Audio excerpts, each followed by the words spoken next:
Guys, কখনো কি ভেবে দেখেছো যে একটা গেম কতটা ভয়ঙ্কর হতে পারে? আজকের গল্পটা এমন একজন ছেলেকে নিয়ে, যে কিনা একটা সময় পড়ালেখায় খুবই ভালো ছিল, কিন্তু ফ্রি ফায়ারের নেশায় পড়ে সে তার জীবনের সব থেকে গুরুত্বপূর্ণ মুহূর্তগুলো হারিয়ে ফেলেছে। ছেলেটা কি এমন করেছিল, আর ছেলেটার ভুল কি ছিল? গাইস, বিশ্বাস করো, এই গল্পটা শোনার পর তোমার চোখের পানি তুমি ধরে রাখতেই পারবে না। তো চলো আজকের গল্পটি শুরু করি। সুহান ছিল ঢাকার মধ্যবিত্ত পরিবারের ছেলে। ক্লাস 10-এ পড়ে। পড়াশোনায় খুবই ভালো। প্রতিবার স্কুলের পরীক্ষায় প্রথম থেকে পঞ্চমের মধ্যে তার রোল থাকতো। বাবা ছিলেন ব্যাংকের অ্যাকাউন্টেন্ট, আর মা হলেন গৃহিণী। তাদের পরিবারটা আনন্দ এবং খুশি দিয়ে ভরা ছিল। প্রতিদিনের মতো আজকেও সুহান তার স্কুলে যায়। স্কুলের বন্ধু রিয়াদ এসে বলল, দোস্ত, তুই কি ফ্রি ফায়ার খেলিস? সুহান মাথা নাড়িয়ে বলল, না বন্ধু, এই গেমটার নাম অনেক শুনেছি, কিন্তু কখনোই খেলা হয় নাই। এরপর রিয়াদ সোহানকে বলল, আরে ভাই, এই গেমটা একবার খেললে তুই যে কোন দুনিয়াতে হারিয়ে যাবি সেটা তুই নিজেই বলতে পারবি না। একবার গেমটা খেলা শুরু করলে আর কখনোই ছাড়তে পারবি না। এরপর রিয়াদ নিজের মোবাইলে গেমটা ওপেন করে সোহানকে দেখালো। গেমের সুন্দর লবি, গুলি চালানোর আওয়াজ আর গ্রাফিক্স সব মিলিয়ে সোহানের ভিতরে গেমটা খেলার জন্য এক ধরনের উত্তেজনা সৃষ্টি হয়। তারপর স্কুল শেষ করে বাসায় আসার পর সুহান তার বাবার মোবাইলে গেমটা ডাউনলোড করলো। এরপর থেকেই সুহান মাঝে মধ্যে ফ্রি ফায়ার গেমটা খেলতো। প্রতিদিন আধা ঘন্টা থেকে 1 ঘন্টার মতো গেমের দুনিয়াতে হারিয়ে যেত। শুরুর দিকে সুহান তেমন একটা ভালো খেলতে পারতো না, বারবার খালি মারা যেত। কিন্তু গেমের লবিতে দাঁড়িয়ে থেকে অপেক্ষা করা, টিম মেম্বারদের সাথে কথা বলা, এসব তাকে গেমের ভিতরেই ধরে রাখতো। সুহানের জীবন তখন অনেকটাই স্বাভাবিক ছিল। স্কুল থেকে বাসায় আসার পর হালকা পড়াশোনা, পরিবারের সঙ্গে সময় কাটানো, মাঝে মাঝে বন্ধুদের সঙ্গে মাঠে ফুটবল খেলা, এসবই ছিল তার নিত্যদিনের কাজ। প্রথম দিকে গেম খেলাটা ছিল শুধুমাত্র বিনোদনের জন্য, কিন্তু সময়ের সাথে সাথে গেমের প্রতি আগ্রহ দ্রুত বেড়ে গেল। রাতের বেলা মা ডাকলে সে বিরক্ত হতো, এই তো মা, শেষ ম্যাচ। কিন্তু সেই শেষ ম্যাচ আর শেষ হতো না। আর আস্তে আস্তে সোয়ানের খেলার সময় বাড়তে লাগলো। 1 ঘন্টা থেকে 2 ঘন্টা, তারপর 3 ঘন্টা। গেমের প্রতি আগ্রহ এতটাই বেড়ে গেল যে সময় কোন দিক দিয়ে যাচ্ছে সেটা সে বুঝতেই পারতো না।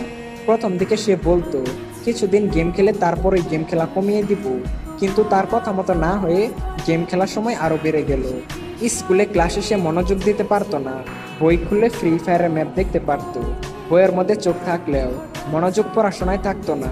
গেমের নতুন আপডেট এবং র্যাঙ্ক স্কোর কিভাবে বাড়ানো যায় সেটা নিয়েই সবসময় চিন্তা করতো। তার বাবা মা প্রথম দিকে কিছুই বুঝতে পারেননি, ভাবলেন হয়তো একটু সময় কাটাচ্ছে। সুহান পড়ালেখায় সময় না দিয়ে এই ফ্রি ফায়ার গেমের পিছনে সময় দিতে লাগলো।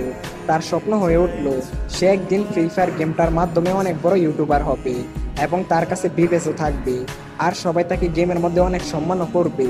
স্কুলের সময় হলে সে স্কুলে না গিয়ে বিভিন্ন জায়গায় বসে ফ্রি ফায়ার খেলতো।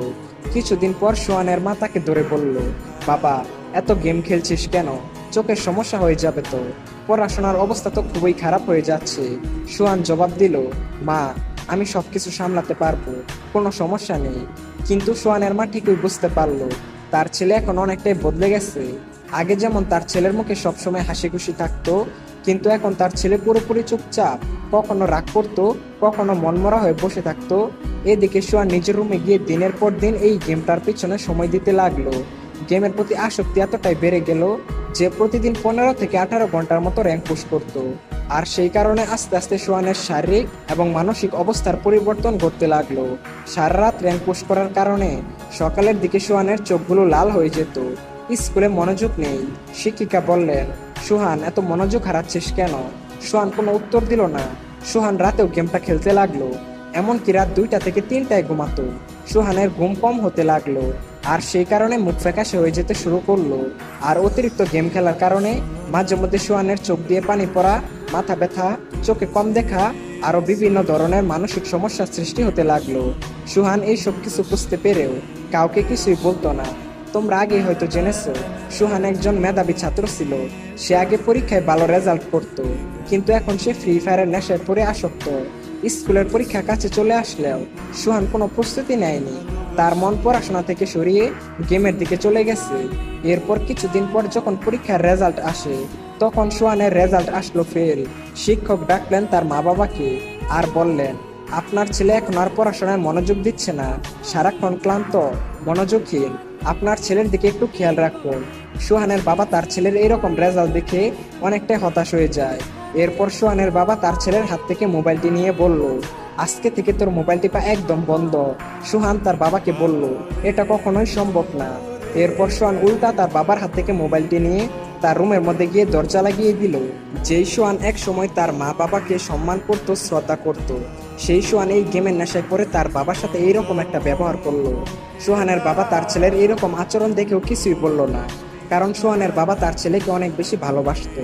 কিন্তু সোহানের এইরকম আচরণ দেখে সোহানের বাবার কষ্টে বুকটা ফেটে যাচ্ছিল। বস, এটা তো মাত্র শুরু। সোহান গেমের আসক্তিতে পড়ে এমন কিছু কাজ করে যেটা তোমরা কল্পনাই করতে পারবে না। এরপর থেকেই সোহান স্কুলে যাওয়া বন্ধ করে দিল। গেমের ভিতরে তার সাথে নতুন নতুন বন্ধুদের সাথে পরিচয় হতে লাগলো। ধীরে ধীরে সোহান বাস্তব জীবনের বন্ধুর চেয়ে এই অনলাইন বন্ধুদের সাথে বেশি সময় কাটাতে লাগলো। তাদের সাথে ঘন্টার পর ঘন্টা কথা বলতো। আর বাস্তব জীবনের বন্ধুদের সাথে যোগাযোগ প্রায় বন্ধ হয়ে গেল। বাস্তব জীবনের বন্ধুর চেয়ে এই অনলাইন জীবনের বন্ধুই তার কাছে আপন হয়ে উঠলো। তো একদিন সোহান র্যাঙ্ক পুশ করতেছিল। এমন সময় হঠাৎ করেই তার বাসা থেকে কারেন্ট চলে যায়। সোহান এতটাই রেগে যায় যে তার মোবাইলটি ছুঁড়ে ফেলে দেয় আর তার মাকে গিয়ে উল্টাপাল্টা কথা বলতে থাকে। সোহানের মা সবকিছু সহ্য করে যাচ্ছিল। ওহ সরি, সোহানের ব্যাপারে আরো অনেক কিছুই তোমাদেরকে বলা হয় নাই। সোহানের ভাত খাওয়ার সময় হলে সে চামচ দিয়ে ভাত খেত, এমনকি বাথরুমে গেলেও মোবাইল হাতে করে নিয়ে যেত।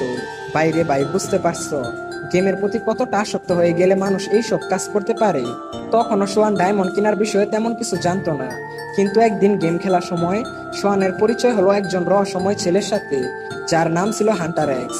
তার কাছে ছিল সিজন 1 এবং হিপ হপ বান্ডেল। সেই গেমের মধ্যে খুবই ধনী এবং জনপ্রিয় প্লেয়ার ছিল। তো সোহান হান্টার এক্সকে জিজ্ঞেস করলো, ভাই, আপনার কাছে এত পুরাতন বান্ডেল কিভাবে আসলো? তখন হান্টার এক্স বলল, এই সব ডায়মন্ড দিয়ে কিনেছি। সোহান বলল, ডায়মন্ড কি ভাই?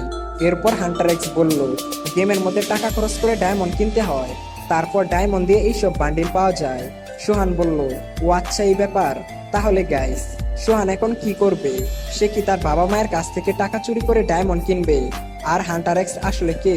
সামনে কি হতে চলেছে? এই সমস্ত কিছু জানতে হলে চ্যানেলটা লাইক এবং সাবস্ক্রাইব করে পার্ট 2 লিখে কমেন্ট করো। আর হ্যাঁ গাইস, এই গল্পটা তোমাদের কেমন লাগলো সেটা অবশ্যই কমেন্ট করে জানিও। দেখা হচ্ছে